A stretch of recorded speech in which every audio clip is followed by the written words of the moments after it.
তিনি অসংখ্য নবীকে সৃষ্টি করেছেন, অসংখ্য নবীকে সৃষ্টি করেছেন। তিনি যাকে ভালো বুঝেছেন তাকে নবুয়ত দান করেছেন।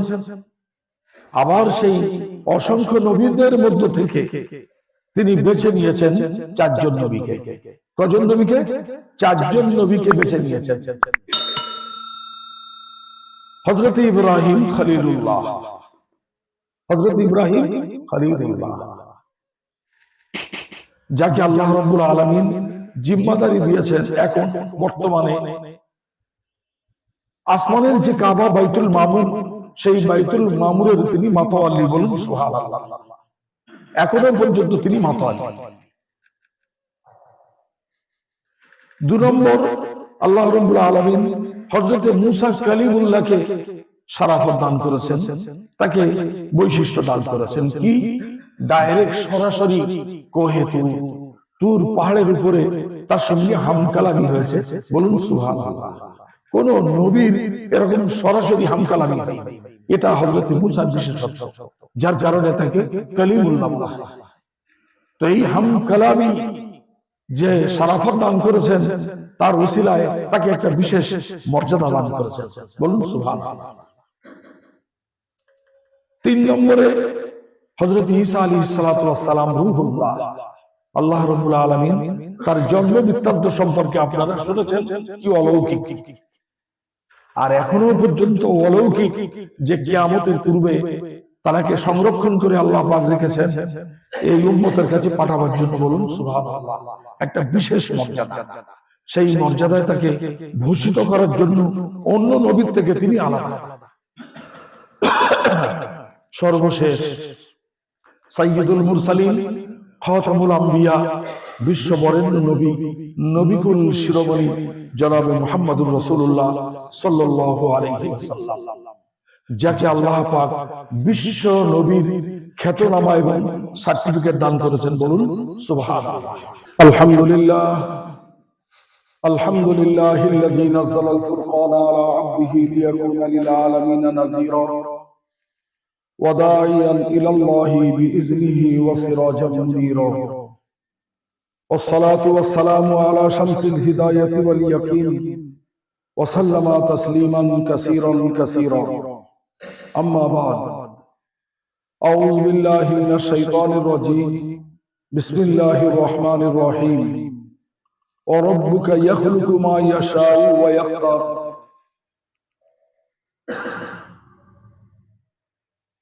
صدق الله العظيم. উপস্থিত সমবেত মাননীয় মুসল্লি ভাইগণ, আল্লাহ রাব্বুল আলামিন আমাদেরকে বড় ভালোবেসে করুণা করে দয়া করে সারা বছরের মধ্যে একটি গুরুত্বপূর্ণ মাস, যে মাসকে বিশ্বনবী রাহমাতুল লিল আলামিন সাল্লাল্লাহু আলাইহি ওয়াসাল্লাম আমার মাস বলে উল্লেখ করেছেন, আখ্যা দিয়েছেন, সেই মাসের জুমার দিনে জুমার নামাজ প্রতিষ্ঠা করার জন্য, তার পূর্বে জুমার খুতবা শোনার জন্য, তার পূর্বে পবিত্র কোরআনে কারীম থেকে, হাদিস পাক থেকে মূল্যবান বেশ কিছু কথা আলোচনা শোনার জন্য আমাদেরকে সমবেত করেছেন। সবাই শুকরিয়া হিসেবে বলি আলহামদুলিল্লাহ। আমরা সবাই জানি বর্তমান যে মাসটি চলছে, এই মাসটার নাম হলো শাবানুল মুআজ্জাম মাস। বড় ফজিলতপূর্ণ মাস, বড় গুরুত্বপূর্ণ মাস। গুনিয়াতুত তালিবিন কিতাব, সেই কিতাবের মধ্যে একটি হাদিস উল্লেখ করা হয়েছে।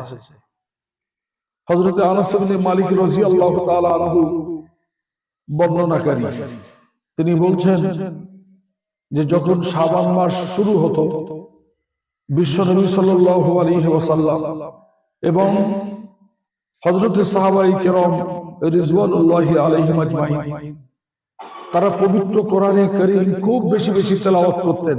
বলুন সুবহানাল্লাহ।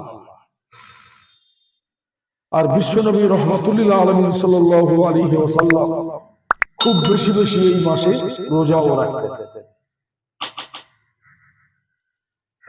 মুসলমানেরা যাদের উপরে যাকাত ফরজ হতো তারা এই মাস পড়ার সাথে সাথে যাকাত বের করে দিতেন। কেন? যাতে গোরাবা, অভাবী, মিসকিন, অসহায় তারা পবিত্র রমজান মাসের রোজার জন্য প্রস্তুতি নেওয়া তাদেরও আসান হয়, সহজ হয়। তার জন্য যাকাত যাদের উপরে ফরজ হতো এই মাসে বের করে দিতেন তাদেরকে সাহায্য করার জন্য। বলুন সুবহানাল্লাহ। এমনকি কোন কয়েদিকে জেলখানায় যদি আটকে রাখা থাকতো তো যদি সে শাস্তির উপযুক্ত হতো তাকে শাস্তি দেওয়া হতো, আর যদি শাস্তির উপযুক্ত না হতো তো তাদেরকে রেহাই দিয়ে দেওয়া হতো পবিত্র শাবান মাসে। বলুন সুবহানাল্লাহ। এমনকি এই মাসে যারা কর্জদার দেনা করেছে তারা চেষ্টা করত যার কাছ থেকে দেনা করেছে তার দেনা পরিশোধ করার জন্য। আর যারা উসুলদার অর্থাৎ কারোর কাছে পাওনাদার তারা তাদের কাছ থেকে সেই পাওনা টাকা, পাওনা অর্থ চেয়ে নিত পবিত্র শাবান মাসে। বলুন সুবহানাল্লাহ। অর্থাৎ বিশেষ বিশেষ আমলে হযরতে সাহাবায়ে কেরাম রাদিয়াল্লাহু আনহুম আজমাইন তারা মশগুল হয়ে যেতেন। বলুন সুবহানাল্লাহ। নাসাই শরীফের মধ্যে একটি হাদিস আছে, সহিহ হাদিস। হযরতে উসামা ইবনে যায়েদ রাদিয়াল্লাহু তাআলা আনহু বর্ণনাকারী, তিনি বলছেন যে বিশ্বনবী রাহমাতুল্লিল আলামিন সাল্লাল্লাহু আলাইহি ওয়াসাল্লাম পবিত্র শাবান মাসে খুব বেশি বেশি রোজা রাখতেন। আমরা জিজ্ঞাসা করলাম, ইয়া রাসূলুল্লাহ, ইয়া হাবিবাল্লাহ, রমজান মাস ছাড়া আপনি অন্য কোন মাসে এত রোজা রাখেন না, শাবান মাসে যত রোজা রাখেন, এর কারণ কি?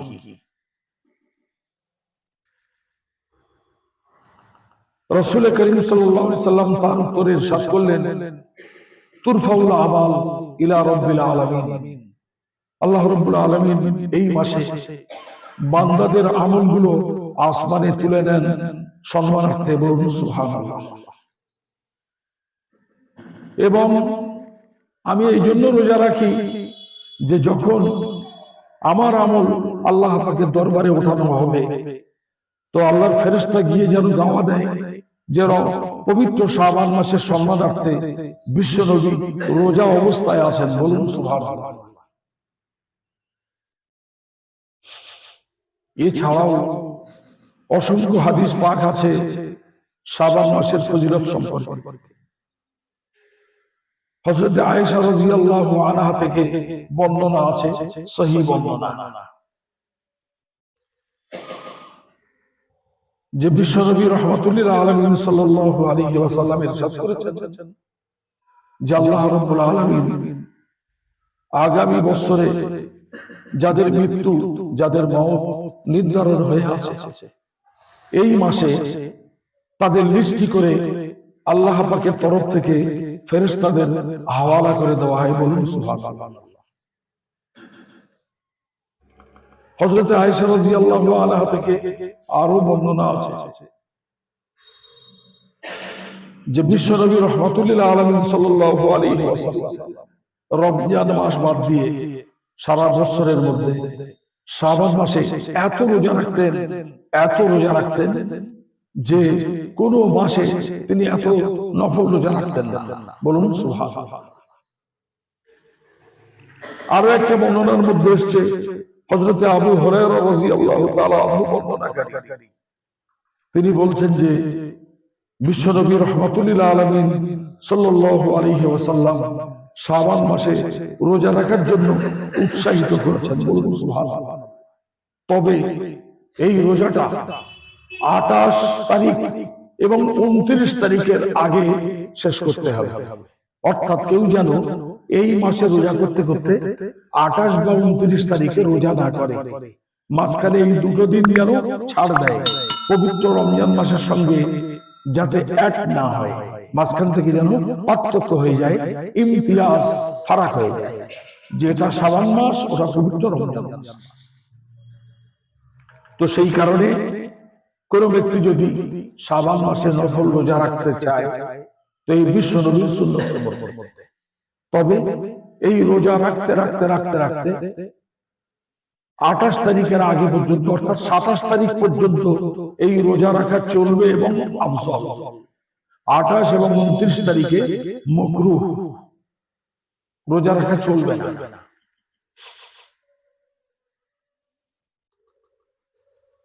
তো শাবান মাসের ফজিলত সম্পর্কে সংক্ষিপ্ত আপনারা শুনলেন। এইবারে আমরা আছি, আমি পবিত্র কোরআনে কারীমের যে আয়াত তেলাওয়াত করেছি তারও তর্জমা করব এবং শাবান মাস যে শব্দগুলো দিয়ে সংগঠিত এই বাক্যটা তৈরি হয়েছে প্রত্যেকটা হরফের উপরে শব্দের উপরে আমি বিশ্লেষণ করব। শাবান মাস এটা 5টা শব্দ দিয়ে 5টা হরফ দিয়ে সংগঠিত হয়েছে।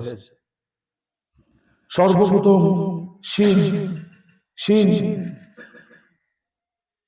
শিন দিয়ে ইঙ্গিত করা হচ্ছে শারাফত শরীফ। আল্লাহ রাব্বুল আলামিন এই মাসের ওসিলায় বিশ্ব নবীর উম্মতকে আদর্শিত চারিত্রিক করতে চান, বলুন সুবহানাল্লাহ। তো লফজে শিন দিয়ে সেই দিকে ইঙ্গিত করা হচ্ছে কোন উম্মত যদি চায় যে আমার চরিত্রকে আমি বিশ্ব নবীর মতো করব, তার অনুকরণ তাকে ফলো করে আমার চরিত্র তৈরি করব, এ মাস তার জন্য সুবর্ণ সুযোগের মাস। তারপরে শব্দ আসছে আইন, আইন থেকে এসছে উলুগ গুণ।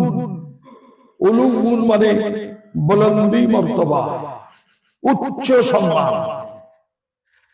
আল্লাহ রাব্বুল আলামিন এই উম্মতকে শাবান মাস এই জন্য দিয়েছেন যে এই উম্মত সম্মানের তবকা হিসেবে উচ্চ সম্মানে যেন পৌঁছে যায়, বলুন সুবহানাল্লাহ।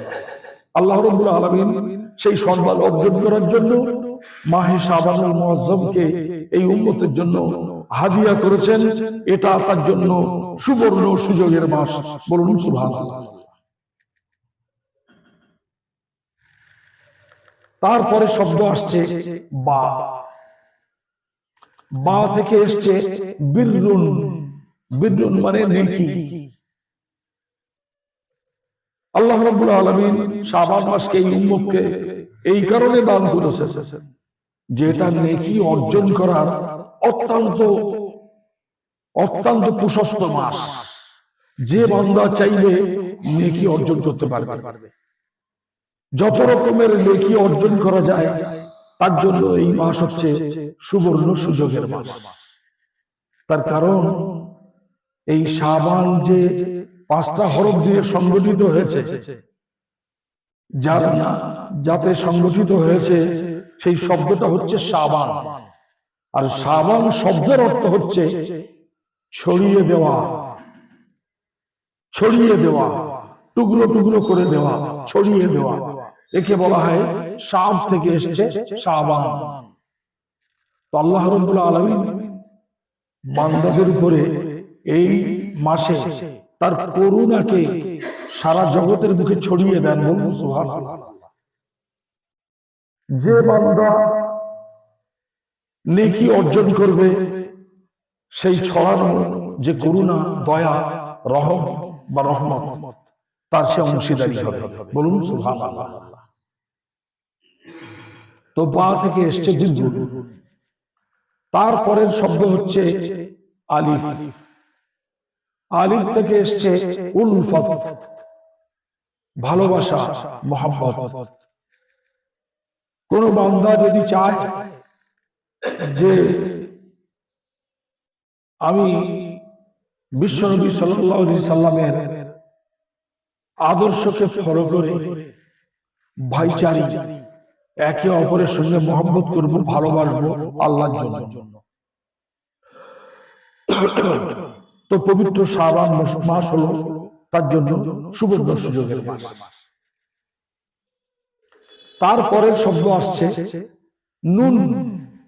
নুন থেকে এসছে নূর। আমরা জানি আমরা যতটুকু হায়াত পেয়েছি, এই হায়াতের মধ্যে নেক কাজের পরিমাণ আমাদের খুব কম, কিন্তু অন্যায় কাজ করেছি যা আমরা গুণে শেষ করতে পারবো না। অতএব আমরা সবাই অপরাধী, আমরা সবাই পাপী, আমরা সবাই গুনাহগার। আল্লাহ রাব্বুল আলামিন এই মাসকে দিয়েছেন, নূর করে দিয়েছেন। যে দিল গোড়া করে অন্ধকার হয়ে গেছে, সেই দিল সাফাই করে তাকে নূরান্বিত জ্যোতির্ময় করার মাস। বলুন সুবহানাল্লাহ। এই উম্মতের মধ্যে কোন উম্মত, আল্লাহর কোন বান্দা যদি চায় যে আমার গুনাহকে পবিত্র করে, সাফ করে, একদম সুপাপ করে আমার দিলকে, আমার অন্তরটাকে আমি নূরান্বিত করব, উজ্জ্বল করব, তার জন্য এটা সুবর্ণ সুযোগের মাস। এই 5টা হরফ দিয়ে সংগঠিত হয়েছে শাবান। এই যে রহস্যটা বা বিশ্লেষণটা কে করেছেন? আমাদের জগতে যার নাম বারবার আমরা স্মরণ করি, বড় পীর শাহ আব্দুল কাদের জিলানী রহমাতুল্লাহ আলাইহি তার কিতাব গুনিয়াতুত তালিবিনের মধ্যে এই বিশ্লেষণটা করেছেন। বলুন সুবহানাল্লাহ।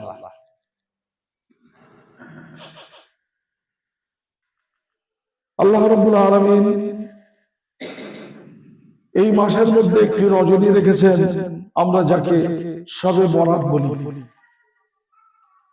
শবে বরাত সম্পর্কে যে আলোচনা আগামী জুমায় করব ইনশাআল্লাহ।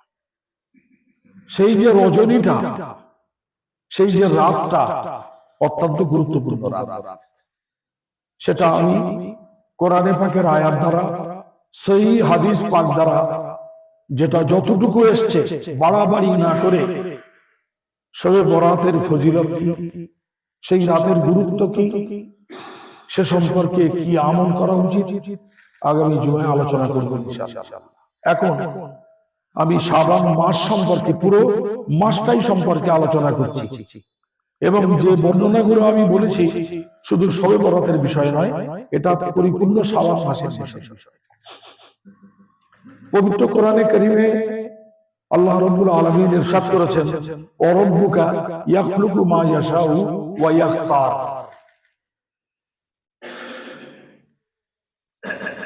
আল্লাহ রাব্বুল আলামিন ইরশাদ করছেন যে আমার ইচ্ছা অনুযায়ী, ইরাদা অনুযায়ী আমি যে বস্তুটা সৃষ্টি করার সেটা সৃষ্টি করেছি। আমি মানুষকে সৃষ্টি করেছি, পশু পাখিকে সৃষ্টি করেছি, নাবাতাত জামাদাতকে সৃষ্টি করেছি, জমিনকে সৃষ্টি করেছি, আসমানকে সৃষ্টি করেছি, ফেরেশতাদেরকে সৃষ্টি করেছি। আমি যাকে চেয়েছি, আমি যেটা ইরাদা করেছি, ভালো বুঝেছি, আমি তাকে সৃষ্টি করেছি। আর এই সৃষ্টির মধ্য থেকে আমি যাকে ভালো বুঝেছি তাকে আমি মর্যাদা সম্পন্ন, তাকে আমি শ্রেষ্ঠত্ব দান করেছি। বলুন সুবহানাল্লাহ। সৃষ্টি জগৎ তো বিশাল, কিন্তু আল্লাহ রাব্বুল আলামিন তার মধ্য থেকে তিনি বেছে নিয়েছেন, মুনতাখাব করে নিয়েছেন, নির্বাচন করে নিয়েছেন শ্রেষ্ঠত্ব দান করার জন্য। যেমন নমুনা স্বরূপ, উদাহরণ স্বরূপ, যে আল্লাহ রাব্বুল আলামিনের ফেরেশতা অসংখ্য, মালাইকা অসংখ্য। সেই মালাইকার মধ্য থেকে, অসংখ্য মালাইকার মধ্য থেকে আল্লাহ রাব্বুল আলামিন 4টে ফেরেশতাকে বেছে নিয়েছেন। 4টে ফেরেশতাকে বেছে নিয়েছেন।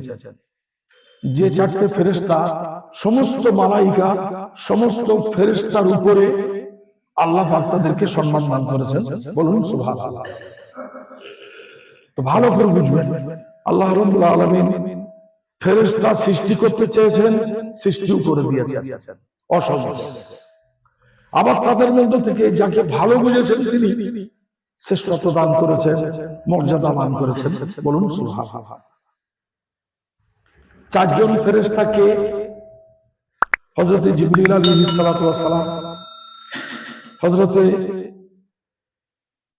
আজরাইল আলাইহিস সালাতু ওয়াস সালাম, হযরত মিকাইল আলাইহিস সালাতু ওয়াস সালাম, হযরত ইসরাফিল আলাইহিস সালাতু ওয়াস সালাম, এই চারজন ফেরেশতাকে আল্লাহ পাক বেছে নিয়েছেন সমস্ত ফেরেশতার মধ্যে। এদেরকে আল্লাহ রাব্বুল আলামিন বিশাল বিশাল জিম্মাদারি দিয়েছেন, বিশাল বিশাল জিম্মাদারি দিয়েছেন। সেই জিম্মাদারি দিয়ে তাদেরকে সম্মানীয় করেছেন, বলুন সুবহানাল্লাহ। যেমন হযরত জিবরিল আমিনের জিম্মাদারি সর্বশ্রেষ্ঠ, জগতের বুকে যত নবী পাঠিয়েছেন হযরত জিবরিল আমিনকে তার দূত বানিয়ে দিয়েছেন, বলুন সুবহানাল্লাহ।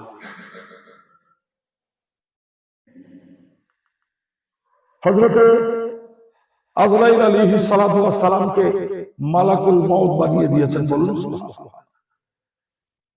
হযরত মিকাইল আলাইহিস সালাতু ওয়াস সালামকে জগতের বুকে যত সমুদ্র আছে, নদী নালা আছে, এই সমস্ত নদী পরিচালনার জিম্মাদারি, এই যে পানি জোয়ার ভাটা খেলছে, এই জোয়ার ভাটা কি মানুষের তরফ থেকে? কি বলেন ভাই? এ তো প্রাকৃতিক আল্লাহ পাকের তরফ থেকে। আল্লাহ পাক ফেরেশতার মাধ্যম দিয়ে সেই সমুদ্রগুলো, নদীগুলো পরিচালনা করছেন, বলুন সুবহানাল্লাহ।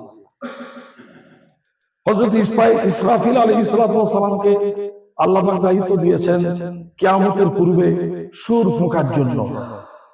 এমন সুর তিনি ফুঁকবেন যে সেই সুরের আওয়াজে সারা পৃথিবী ধুলো হয়ে যাবে, ধুলোর মতো উঠতে থাকবে, বলুন সুবহানাল্লাহ।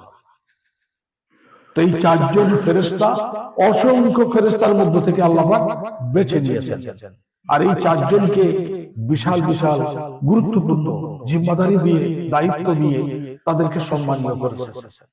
আবার এই চারজনের মধ্যে হেড করে দিয়েছেন সর্বোচ্চ সম্মানীয় হযরত জিবরিল আলাইহিস সালাতু ওয়াস সালাম, বলুন সুবহানাল্লাহ।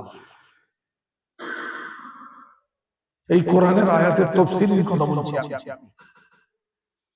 আল্লাহ রাব্বুল আলামিন তিনি 1 লক্ষ বা মতান্তরে 2,24,000 পয়গম্বর জগতের বুকে তার কাসাত করে, প্রতিনিধি করে তিনি পাঠিয়েছেন বান্দাদেরকে হেদায়েতের বাণী শোনাবার জন্য, আল্লাহর একত্ববাদের দাওয়াত দেওয়ার জন্য।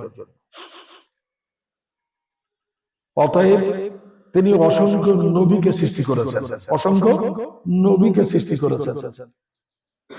তিনি যাকে ভালো বুঝেছেন তাকে নবুয়ত দান করেছেন। আবার সেই অসংখ্য নবীদের মধ্য থেকে তিনি বেছে নিয়েছেন 4 জন নবীকে। কজন নবীকে? 4 জন নবীকে বেছে নিয়েছেন। হযরত ইব্রাহিম খলিলুল্লাহ, হযরত ইব্রাহিম খলিলুল্লাহ, যাকে আল্লাহ রাব্বুল আলামিন জিম্মাদারি দিয়েছেন এখন বর্তমানে আসমানের যে কাবা বাইতুল মামুর, সেই বাইতুল মামুরের তিনি মাতাওয়াল্লি, বলুন সুবহানাল্লাহ। এখনো পর্যন্ত তিনি মাতাওয়াল্লি। 2 নম্বর, আল্লাহ রাব্বুল আলামিন হযরত মুসা কালিমুল্লাহকে শারাফত দান করেছেন, তাকে বৈশিষ্ট্য দান করেছেন। কি? ডাইরেক্ট সরাসরি কোহে তুর পাহাড়ের উপরে তার সঙ্গে হামকালামি হয়েছে, বলুন সুবহানাল্লাহ। কোন নবীর এরকম সরাসরি হামকালামি হয়নি, এটা হযরত মুসার বিশেষত্ব, যার কারণে তাকে কালিমুল্লাহ। তো এই হামকালামি যে শারাফত দান করেছেন, তার ওসিলায় তাকে একটা বিশেষ মর্যাদা দান করেছেন, বলুন সুবহানাল্লাহ। 3 নম্বরে হযরত ঈসা আলাইহিস সালাতু ওয়াস সালাম রূহুল্লাহ। আল্লাহ রাব্বুল আলামিন তার জন্ম বৃত্তান্ত সম্পর্কে আপনারা শুনেছেন, কি অলৌকিক। আর এখনো পর্যন্ত অলৌকিক যে কিয়ামতের পূর্বে তাকে সংরক্ষণ করে আল্লাহ পাক রেখেছেন এই উম্মতের কাছে পাঠাবার জন্য, বলুন সুবহানাল্লাহ। একটা বিশেষ মর্যাদা, সেই মর্যাদায় তাকে ভূষিত করার জন্য অন্য নবীর থেকে তিনি আলাদা। সর্বশেষ সাইয়্যিদুল মুরসালিন, খাতামুল আম্বিয়া, বিশ্ব বরেণ্য নবী, নবিকুল শিরোমণি জনাবে মুহাম্মদুর রাসূলুল্লাহ সাল্লাল্লাহু আলাইহি ওয়াসাল্লাম, যাকে আল্লাহ পাক বিশ্ব নবীর খ্যাতনামা এবং সার্টিফিকেট দান করেছেন, বলুন সুবহানাল্লাহ।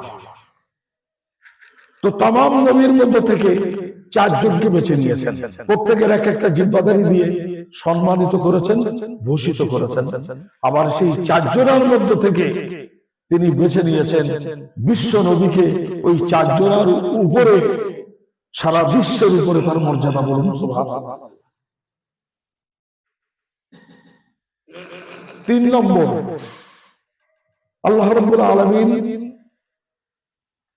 তার যে ঘর, অর্থাৎ আল্লাহর ঘর মসজিদ, সারা জগতের বুকে আল্লাহ পাকের করুণায় কত কোটি কোটি অজস্র মসজিদ হয়েছে। আল্লাহ পাক চেয়েছে তবেই তো হয়েছে, কি বলেন ভাই? ইয়াখলুকু মা ইয়াশাউ, আল্লাহ পাক চেয়েছেন তবেই তো হয়েছে। সেই মসজিদের মধ্যে থেকে আল্লাহ পাক 4টে মসজিদকে বেছে নিয়েছেন। কটা মসজিদকে? 4টে মসজিদকে বেছে নিয়েছেন। একটা মসজিদুল হারাম, পৃথিবীর বুকে সর্বপ্রথম ঘর, অর্থাৎ কাবা। 2 নম্বর মসজিদ বেছে নিয়েছেন মসজিদে বাইতুল মুকাদ্দাস বা মসজিদুল আকসা, ইসলামের পুরাতন কাবা এবং অন্যান্য নবীগণের কাবা। 3 নম্বর মসজিদে নববী, যেটা মদিনা শরীফে অবস্থিত, বিশ্ব নবীর একেবারে রওজা মুবারকের পাশে। 4 নম্বর মসজিদে তুরে সিনা, অর্থাৎ তুর যে পাহাড় আছে, সেই পাহাড়ের সন্নিকট যে মসজিদ আছে, বড় ফজিলতপূর্ণ মসজিদ, সেই মসজিদকে বলা হয় তুরে সিনা। এই 4টে মসজিদকে আল্লাহ পাক বেছে নিয়েছেন সমস্ত অজস্র মসজিদের মধ্য থেকে। এদেরকে বিশেষ ভাবে আল্লাহ পাক মর্যাদা দান করেছেন।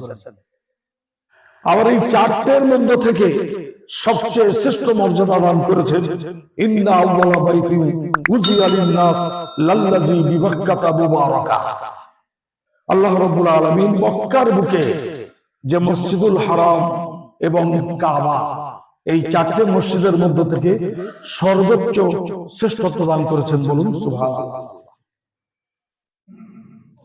আজকের এই পর্যন্ত, ইনশাআল্লাহ বাকি অংশ এবং শবে বরাত সম্পর্কে আলোচনা আগামী জুমায় হবে।